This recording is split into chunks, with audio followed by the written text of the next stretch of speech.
What up, folks? Once again, it's your boy Tim with another ride sharing video. Today we're going to talk about driving for base fare and trying to figure out whether you're making a profit or not. Now, I make it clear in every one of my videos, I am strongly against driving for base fare. I believe it's simply not worth it. However, we're going to give some actual trips that I received. I logged into the Lyft app just simply to do screenshots of trips being offered. Currently this week in my market, they're not offering shit. They're offering, I believe, a $20 bonus for 10 trips. Fuck that. That's like $2 per trip. So yours truly, you're not going to get me to do that shit. That's not even worth turning the key. However, I did log in specifically to take screenshots, and we're going to talk about the numbers because when you're out here driving, whether it's for Uber or Lyft, one of the most important things you need to be doing, particularly with these current rates, is figuring out whether trips are profitable or not. If you're just out here driving and just taking trips as they send them, you're out, you got 8 hours and you just taking shit. At the end of that 8 hours, you actually may be negative. You need to pay attention to where they're sending you, how long people are going to be in your car, and what the price of the trip is, because there is a lot of shit out here that is unprofitable coming from these companies. So starting out, to get our numbers straight, we're going to make it simple. We're going to be using the IRS tax deduction for business miles, meaning the IRS currently in 2023 estimates 65.5 cents per mile in business expenses. Now, obviously, there's a difference between driving a Prius versus a Suburban versus a smart car versus a Lincoln Navigator or something like that. So we're not even going to argue about what type of car and the gas mile. We're going to go strictly with the IRS tax deduction because that's what they're giving us. 65.5 cents per mile. That covers fuel, vehicle depreciation, maintenance, and all of that shit. That's what the IRS gives us. Now, here is the list. Here's something interesting. I'm going to show you, here's the list from the last 7 years of what the IRS business deductions were per mile. Like I said, right now, it is 65.5 cents. Last year, it was 3 cents less. 2021, it was only 56 cents, 57 cents. It actually went down a little bit between 21 and 20. But here's the list. Starting out in 2017, 53.5 cents per mile estimated by the IRS. Now, what should stand out, the obvious issue here is, in 2017, they were estimating it took you 53.5 cents per business mile in expenses, and now it's went up a whopping 12 cents all the way to 65.5. So the IRS recognizes it has cost significantly more to operate a vehicle in 2023 than it did in 2017. Probably because the gas prices are so damn high. But parts and all of that other shit cost you more money as well. The problem with this is, even though the IRS realizes it costs you significantly more to operate a vehicle, the rates at Uber and Lyft have actually did the opposite. 2017, 6 years ago. For my veteran drivers out there, in the comments, if you were driving in 2017 in your market, do you have an idea what your current base mile rates were back in 2017? Now, currently in my market, the base fare is 72 cents a mile. I can't remember what it was in 2017, but I know in 2014 when I started, it was $2.20 per mile. So it went from $2.20 per mile to the driver to what it is now, which is 70 cents. At the same time, your rate went down significantly and the cost of expenses for driving a vehicle have went up quite a bit. So there's no way for that math to show anything but what exactly has happened.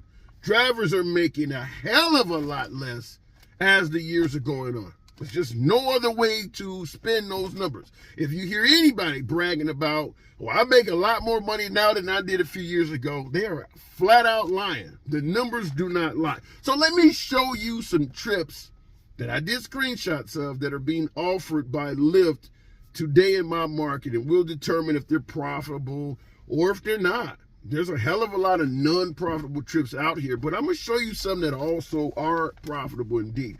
First trip, 10 minutes in your vehicle traveling 3.4 miles to pick up a passenger that's going to be riding for 11 minutes estimated, which is 4.8 miles away. So you're driving 3.4 miles to pick up somebody who's traveling 4.8. That's a total of 8.2 miles of driving, because you got to count the distance you go to pick that person up. Your expenses are incurring the minute you start moving. So even though nobody's in your car, you got to factor in that empty time as an expense. So 8.2 miles of driving total. And if you take the 8.2 miles and multiply it by the 65.5 cents the IRS says you need per mile, that is a total of $5.37 in expenses you're going to use to drive 8.2 miles. Lyft is only paying $4.93 for that whole damn trip. So if you do that trip, 21 minutes of driving, 8.2 miles of driving, you actually walk away losing 70 cents, according to the IRS. After all that's done, your profit is negative 70 cents. It's a real trip. Here's an example of a profitable trip. Passenger is really close by. You're only driving 0.7 of a mile to pick the passenger up, 3 minutes away. The passenger is going to be in your vehicle for 12 minutes, 3.5 miles of distance. So you're actually on the distance the passenger is going is 5 times as far as what you want to pick them up. And that is a key factor you need to pay attention to in any of your trips. You certainly want close by passengers that are traveling much further than the distance you travel to pick them up, while staying in your damn area. There's more to it, but we'll talk about it. So 0.7 plus 3.5, that is a 4.2 mile distance you're driving total, including pickup and drop off.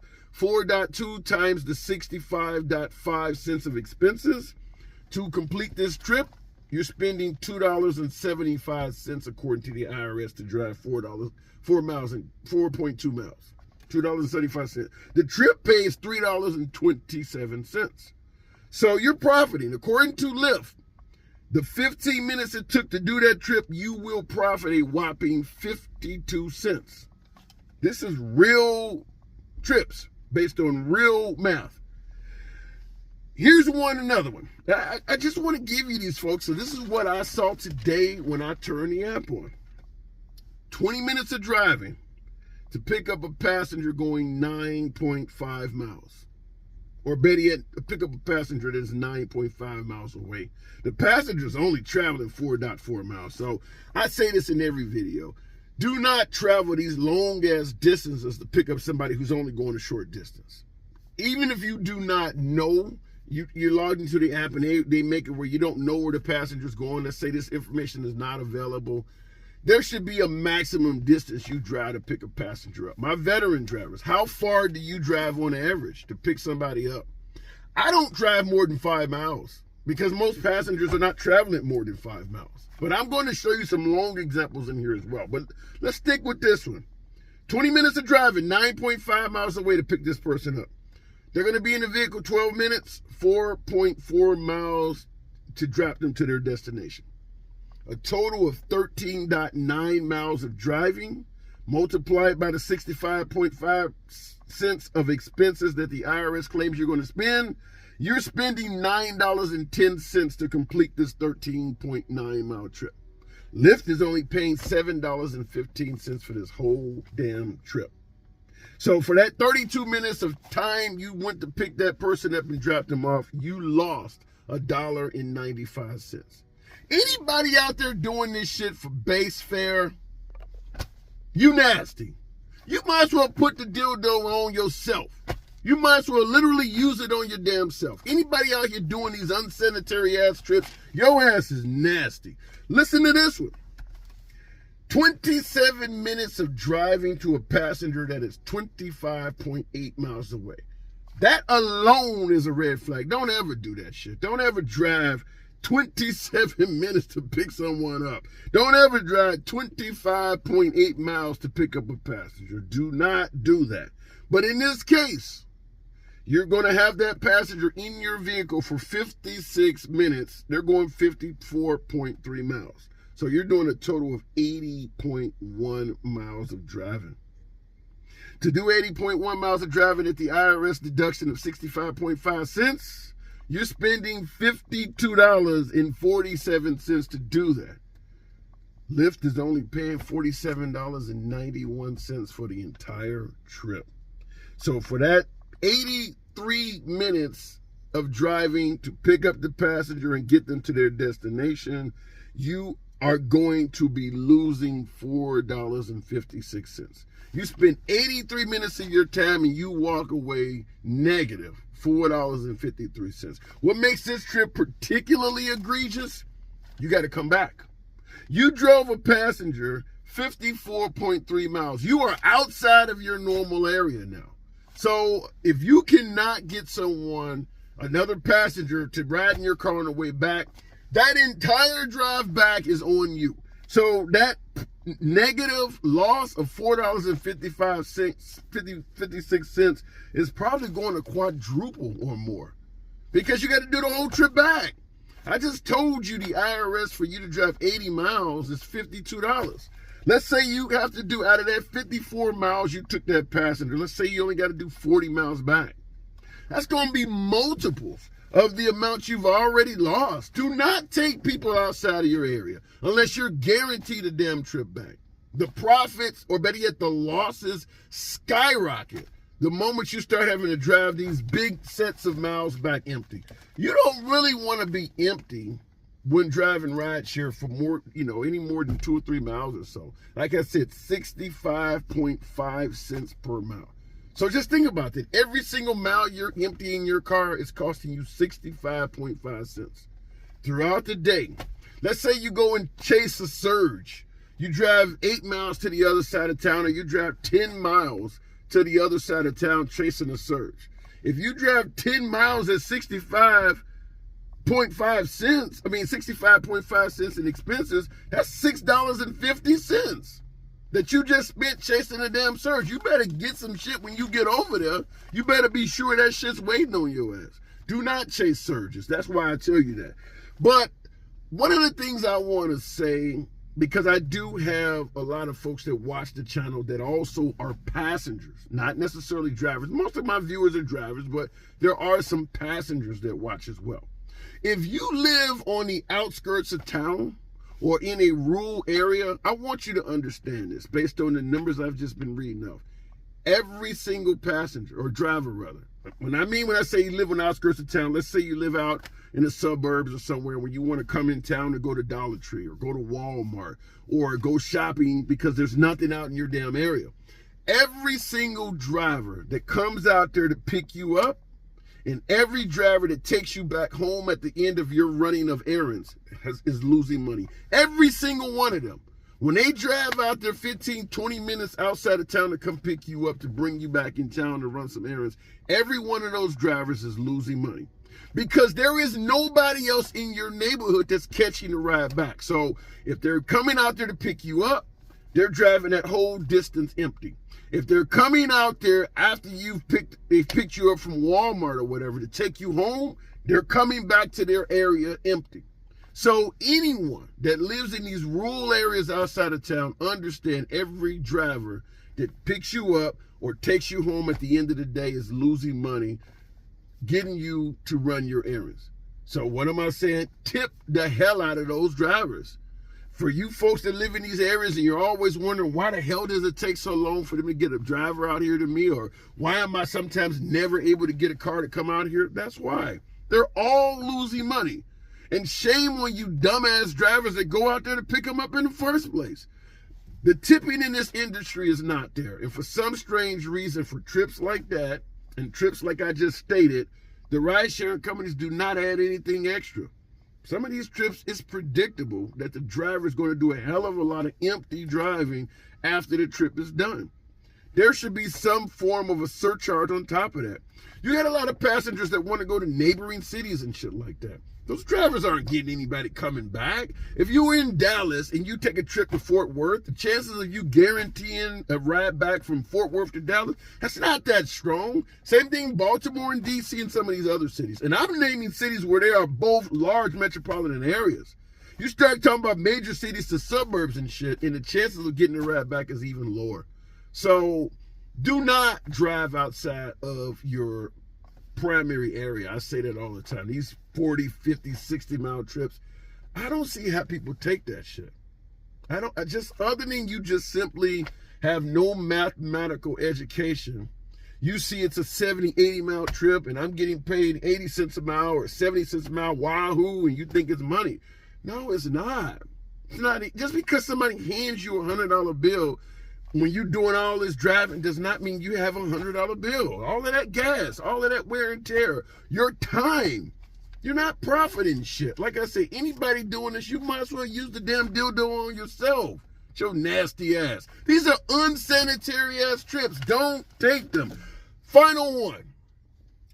12 minutes of driving. 7.7 miles away this passenger is. They're going to go a long distance. I've already told you how I feel about long distance trips.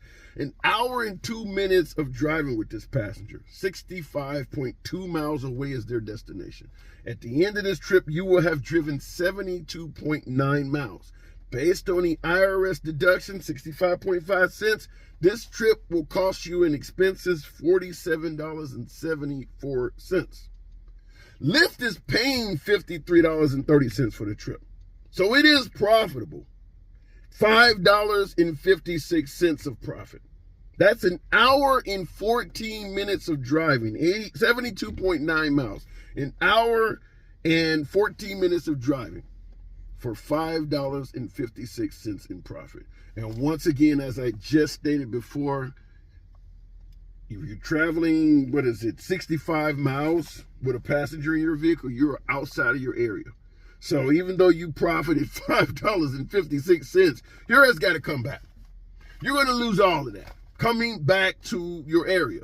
I've heard of drivers that have taken passengers so damn far away that they got tired of driving and actually had to get a hotel in the town they dropped somebody off with. That is the dumbest shit I've ever heard of. You take a passenger from Dallas to Houston or something like that. Now you're tired and you decide to get a hotel room in Houston. All of your profits are gone.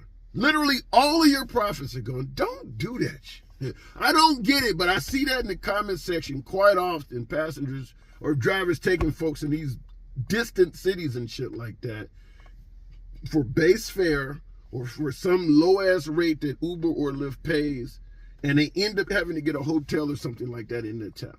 You did that whole trip for a negative amount of earnings. Do not do that.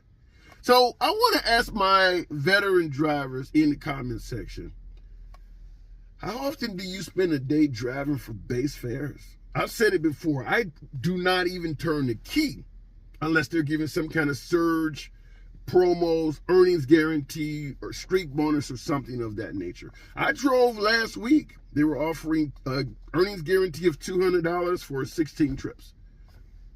Some decent profit in that, and I showed the numbers on the previous video. But this week, they are offering a bonus, not an earnings guarantee. They're offering a bonus of $20 for 10 trips. That ain't shit. That's an additional $2 per trip. You're not going to get that out of me. You seen what I just showed you on the numbers. Most of those trips, if I gave the driver an additional $2, it would make a damn bit of a difference. The profit margin and the loss margin, $2 is not going to make a difference. I don't start the car for that kind of shit. However, I wanted to ask you folks out there, right, veteran drivers, in regards to what I told you about the IRS deductions, how they've changed over the years. In the year 2017, what do you estimate was your per mile base fare? Like I said, in my market, $2.20 was the base fare in 2014. I can't quite remember what it was in 2017, but I can tell you it was significantly higher than it is now, with it at 72 cents. This is the lowest it's ever been. It has found a way to get lower and lower and lower. Like I stated before, in my opinion, the mission statement, the goal of Uber and Lyft is to see what is the lowest rate they can pay drivers and keep them on the road. And you don't have to take my word for it. Just simply look at the damn evidence. Look at what they've been paying year after year after year. Look at what the IRS deductions have been requiring or stating that it costs you to drive a vehicle. And there's no denying it. The pay has dropped substantially. I'm talking literally multiples. If you drive in 2023 compared to when it first came out, Uber or Lyft, you literally make fractions of what you used to make.